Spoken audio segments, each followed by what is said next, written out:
We want to tell you about this. A martial arts studio in Altadena needs some help to reopen after the Eaton Fire destroyed its rental space. CBS LA reporter Rina Nakano spoke with the owner of Two Dragons today, who says she wants to buy the land before the developers do.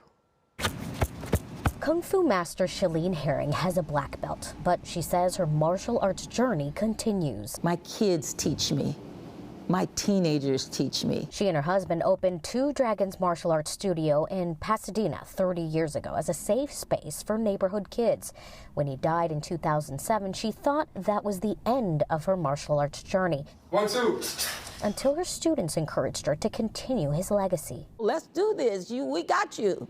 And I moved to Altadena. That was 18 years ago. She rented out a studio on the corner of Lake Avenue and Mariposa Street with the dream of one day buying the building. But this January, the Eaton Fire turned her dream into ash. To watch 30 years of what you've been working so hard for to go up in flames was painful. Since the fire, her team has continued classes by moving into temporary spaces and traveling to schools for after-school programs.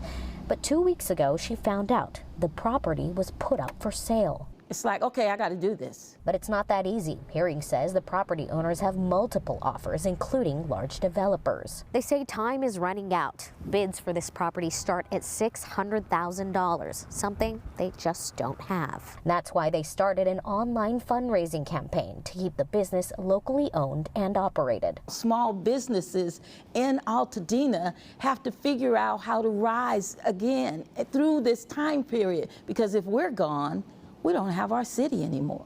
This Friday, they're also doing a 10-hour webathon, a live stream on their YouTube page featuring performances by students, local artists, and silent auctions, with the goal of raising enough funds to remain competitive. At 68 years old, she says this may be the toughest part of her martial arts journey, but one worth fighting for. It is my hope that we continue this journey together. We find our way back, because we're going to find our way back together. In Altadena, I'm Rina Nakano, CBS LA.